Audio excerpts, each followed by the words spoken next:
Someone wrote a letter to Alan Beagley. It was about his daughter, Kate, and from the first few sentences, it seemed heartfelt. The writer called Kate an angel and a happy person. At first glance, the letter seemed genuinely sympathetic, considering Alan had just lost his daughter, Kate, after a horrific crime unfolded. But when you look at the address that this letter came from, everything about it feels wrong. That's because this letter wasn't sent by a friend or a loved one, it was sent from prison. And Alan would soon figure out that the person who wrote this letter was the very person who stole his daughter's life.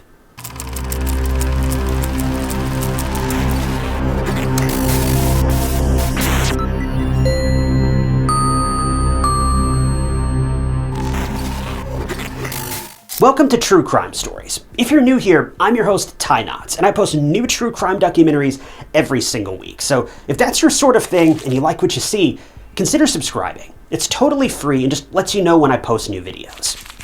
Kate Beagley was born in Hounslow, West London, and she was defined as a person with special charm. Kate was very independent, outgoing, and caring.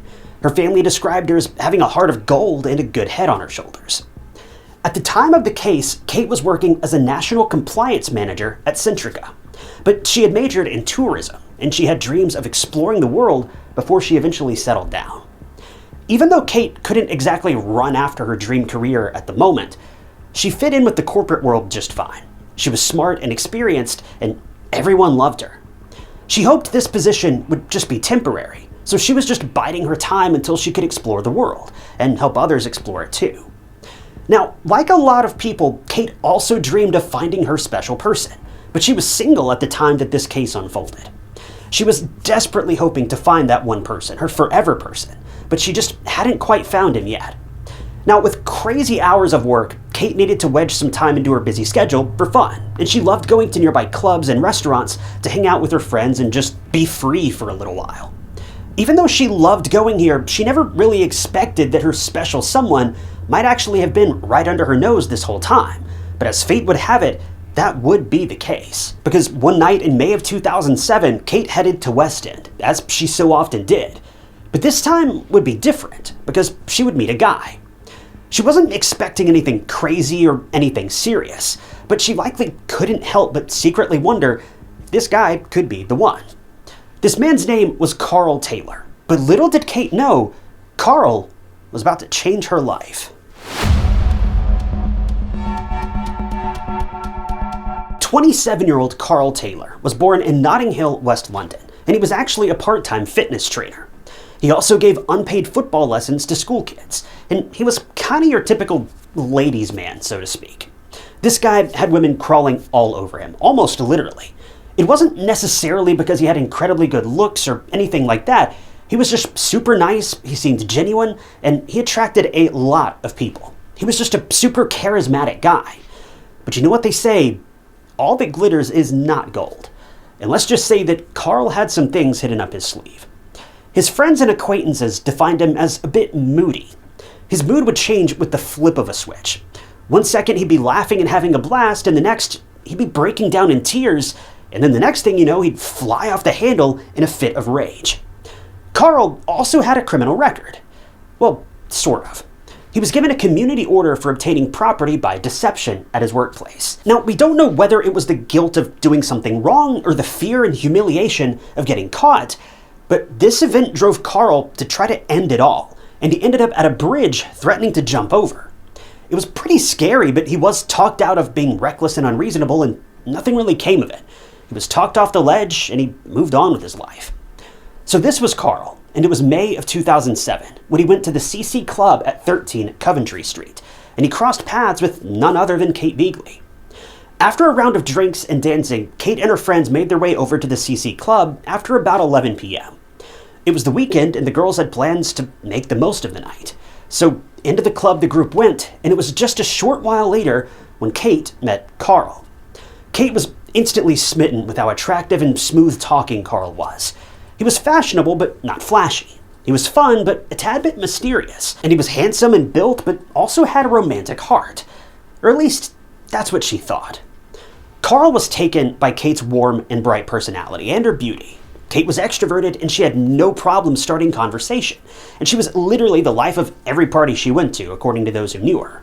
So it wasn't a surprise that Karl set his sights on Kate. The two talked for what seemed like forever, and that night they exchanged phone numbers. Kate had a really good feeling about Karl, and she was feeling giddy because it was like the two were always on the same page. They were both looking for serious relationships, neither of them gave off any weird vibes. It was as if the stars had aligned and sparks flew. The two parted ways at the end of their night out, and that was when they started texting each other almost immediately. Well, less than 2 weeks later, Karl and Kate would go on a date together. But the problem is, immediately after that date, Kate disappeared. Kate and Karl texted each other over the course of about 2 weeks. They were flirting, getting to know each other, typical pre-date texts. Before long, the pair made plans to hang out, and May 30th would be the day when they finally went on a date. Kate was very excited. What she saw that day at the club put Karl on a pedestal, and she knew that this guy would be different. He was just so kind and generous, always showering her with compliments. And when I say that, I don't mean it lightly. Karl literally rained compliments on Kate. But he was also a gentleman and nice to Kate's friends. So it was only natural for Kate to have very high expectations for the date. So before she knew it, May 30th had rolled around, and Kate went to work in the morning, and once she got free, she made her way home, got changed, and let her friends and family know that she'd be heading out to meet up with Karl. Kate had agreed to pick Karl up halfway there in her silver Volkswagen Golf, and the two went to Richmond together. The couple reached the place at around 9 p.m., and all the while, Kate was keeping her friends updated on where she was, what she was doing, and how the date was going. The couple sat down on a bench that overlooked the iconic River Thames, and it was at that moment when all the butterflies Kate was feeling in her stomach died down, because, well, things were awkward. You know those times on a date when both of you just have nothing to say and there's this huge stretch of silence and you want to talk about anything, the weather, politics, distant family, relatives, just anything to cut through the silence? Well, that's exactly how this highly anticipated date was going. This was a very stark contrast from how the two had been chatting it up at the bar just a few nights ago. At this point, Kate was basically over it. She was disappointed, to put it plainly. She didn't see Karl from the CC Club in front of her. It was almost as if he were a totally different person. Well, the show carried on, and the two made their way to a nearby pub called Roebuck Pub. Kate ordered an orange juice for herself because she wasn't about to get drunk on a weekday night. And even though she tried her best to enjoy the date, it just wasn't going well. Karl was talking, but Kate was zoning out. She was texting her friends in between stories, telling them how badly the date was going. Kate wanted nothing but to just wave goodbye, walk out of that pub, and never look back. But you might be thinking, what bored Kate out of her mind so badly? Well, she got to know that Karl wasn't the selfless gentleman that she thought she knew. Instead, sitting across from her was a rude, arrogant narcissist who had a favorite topic of discussion: himself. It was all Karl this and Karl that, and needless to say, Kate was fighting the urge to roll her eyes or plug her ears or just get up and walk away. Finally, at around 10:30, which honestly felt like an eternity, Kate got up and told Karl that she needed to go home, and she wasn't lying.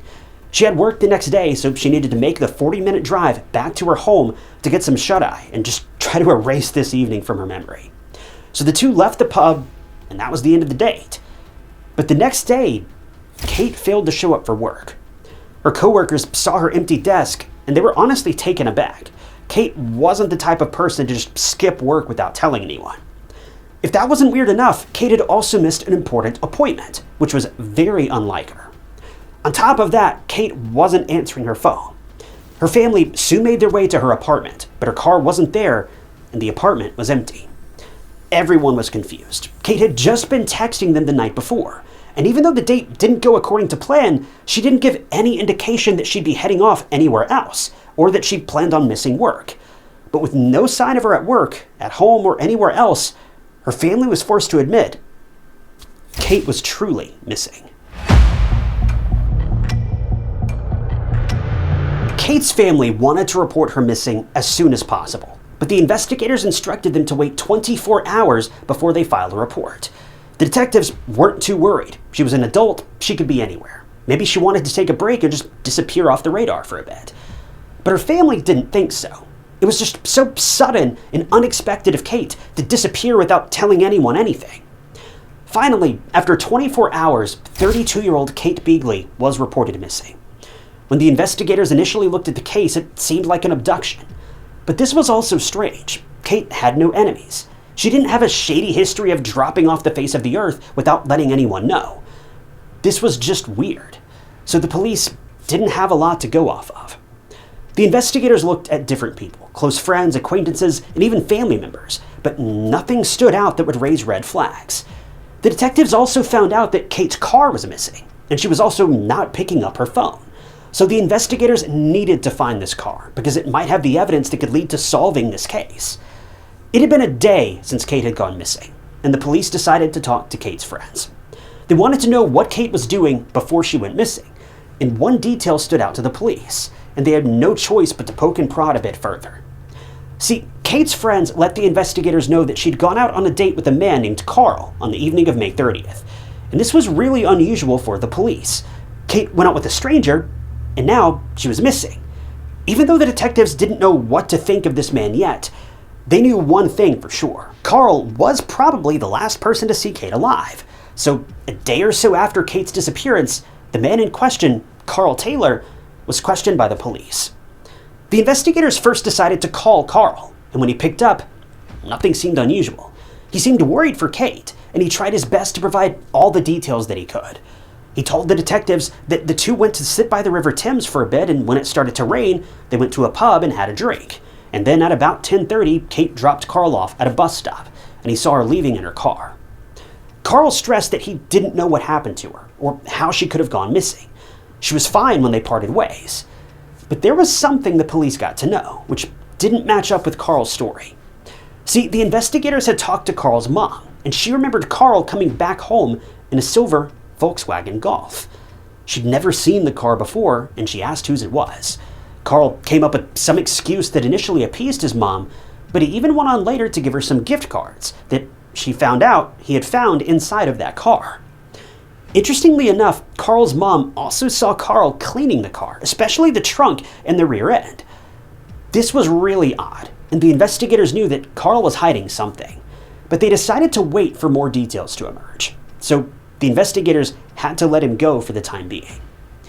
Now that the detectives knew where Kate and Karl went, they then decided to look at CCTV cameras on the route that Karl and Kate had taken. And things were bizarre, to say the least. The investigators checked activity on Kate's bank card, and it was as if they were finding just one thing after another. First, they found that Kate's card was used to buy gas at a gas station in the early hours of May 31st. So when the police went and checked the CCTV footage from that gas station, they saw a familiar face. But it wasn't Kate, but Karl at the gas station. He hopped out of Kate's car, the same Volkswagen that Karl's mom remembered seeing, and proceeded to fill it up with gas. He also paid with a credit card, which the investigators now knew belonged to Kate.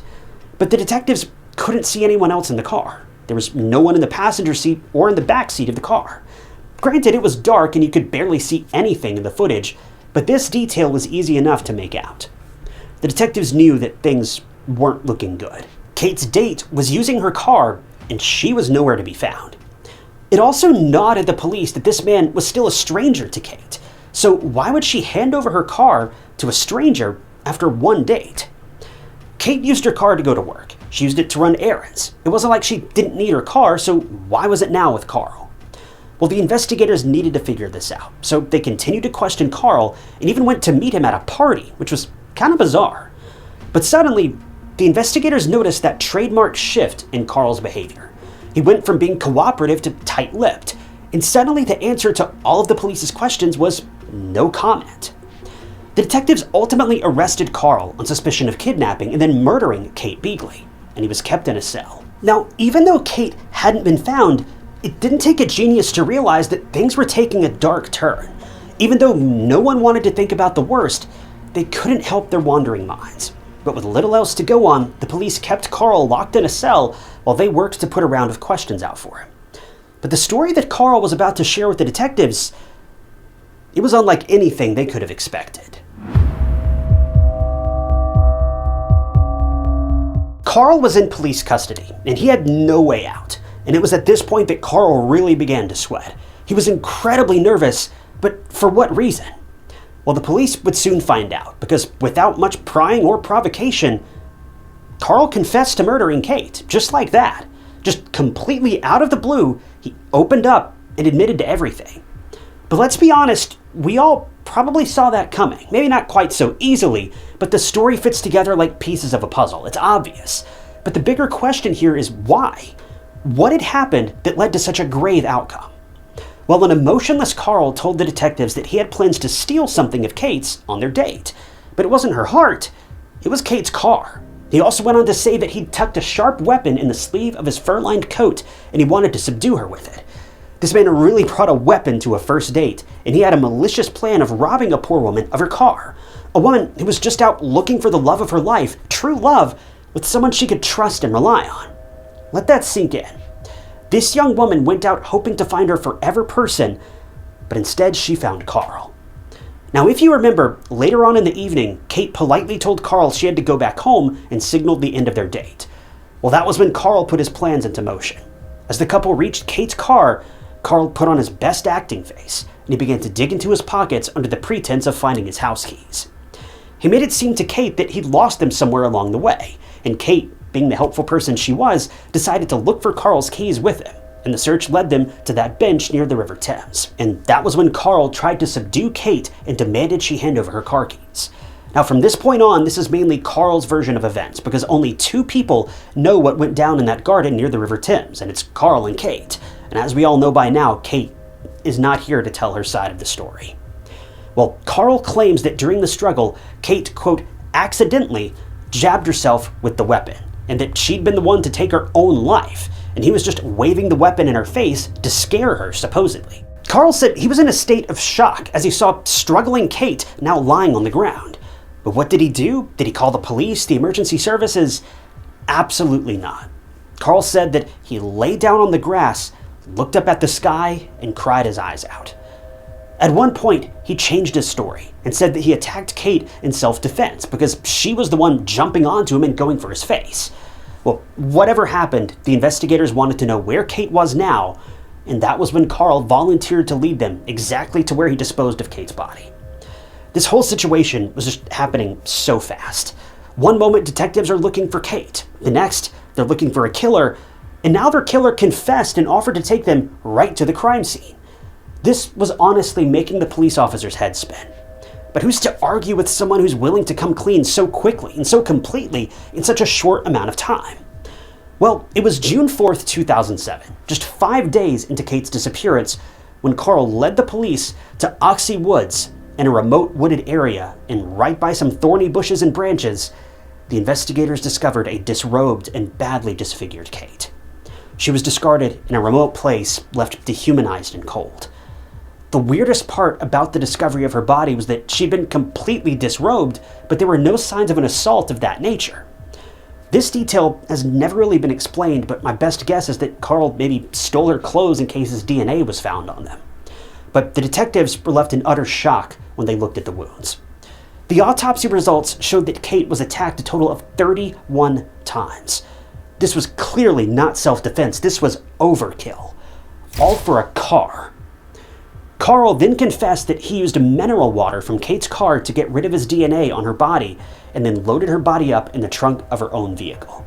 He then went to get some gas, and on the way, he discarded Kate's clothes and the murder weapon, as well as Kate's phone, all of which were later found by the investigators after her body was found. In hindsight, the CCTV footage is so eerie, because even though we can't see it, we know that Kate is in the trunk of her own car, while the murderer is out filling the car up with gas and paying for it with her credit card. It's just sickening. What is so heartless is that Karl was seen drinking at a bar in the West End after this horrific act, and he was having the time of his life in Kate's car, driving it like he was auditioning for the next Fast and Furious sequel. This man ended a young woman's life without a second thought, then just went back to life as usual. This is a new level of cold. But just because police had all this evidence, that didn't mean that the crime would stick. Karl still needed to go to trial, and as we all know, a conviction is often a lot easier said than done. Karl was charged with the murder of Kate Beagley, and even though he confessed to the police about everything, he still pleaded not guilty. In court, he ran with his story that Kate had harmed herself, and he also went on a tangent about being famous with the ladies. If that doesn't tell you how narcissistic and heartless he is, I don't know what will. The trial lasted 2 weeks, and in the end, there was overwhelming evidence against this monster. Karl Taylor was found guilty of murder, and he was sentenced to life in prison with a minimum of 30 years. He was emotionless and stone-faced when the verdict was read, just like when he callously ended the life of a young woman who was doing nothing but helping him. It's so devastating. But you'd be mistaken if you thought that Karl was done with his antics, as if he didn't already make the Beagley family go through their worst by taking their daughter's life. Karl went on to write a letter to Kate's dad. To cut a long story short, the letter was essentially Karl ranting and painting himself to be a victim. He called the prosecution obscene and went on and on about life being hard for everyone and how some people kick good people like him to the side. His exact words were, quote, "We live in a world where life is hard for all, and those who try and embrace good nature get rejected. Without any doubt, what I did was wrong. But ask yourself this, whose life have I really taken?" To answer his question, he took the life of a kind, generous, and amazing young woman who was the light of her loved one's world. He murdered a good-natured and hard-working woman with whom life was also hard, but she wasn't going around crying about it and blaming other people. Life's hard for everyone. Karl was clearly a violent creature disguised in human skin, and hiding behind his charming facade was a very hideous and twisted face that Kate, unfortunately, managed to catch a glimpse of. A candlelit vigil was held for Kate and her friends and family, and strangers even gathered to pay respect and remember an amazing and friendly woman. Her brother broke down in tears when he reminisced about Kate being the flower girl at his wedding. He'll never see Kate walk down the aisle or make her own dreams come true, and that's something that tears him apart.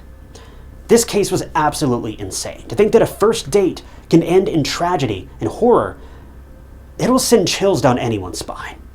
Whether Karl really wanted to rob Kate or whether he was offended that Kate wasn't as charmed by his narcissistic personality as he wanted her to be, whatever the reason may be, Kate didn't deserve to have her life snatched away so brutally like this. The Beagley family has lost a huge part of themselves, and that's something they can never recover from. In the end, I just hope that the Beagley family is somehow able to find the closure that they want and need. And truthfully, I hope Karl is able to find the help that he needs behind bars, because he's clearly a sick and deranged man. This wasn't some sort of emotional outburst that led to tragedy. This wasn't someone being blinded by rejection and just acting without thinking. This man had a plan from the very beginning, and he preyed on such an innocent and vulnerable young woman, all because he wanted her car. I really hope somewhere out there is help for this man. And I really hope that the Beagley family is, in some small way, eventually able to make it out of this incredibly disorienting haze of darkness.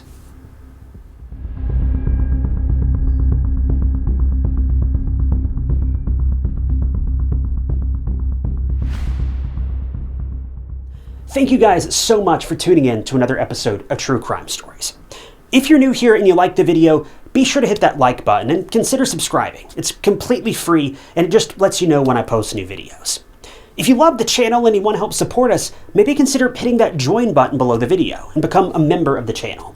It allows you to see new videos sometimes days or weeks before they're posted to the public, and it's a great way to help out the channel financially, and I appreciate all of you guys that have decided to do that. And speaking of which, I wanted to give a shout out to a couple new channel members this week, including Sarah Inman and Marilyn Holter. And don't forget, you can grab True Crime Stories t-shirts by clicking the link below the video, including our most recent It's Never a Mannequin tee. But with that, my name is Ty Knotts. Thank you guys again for watching, and I'll catch you in the next video.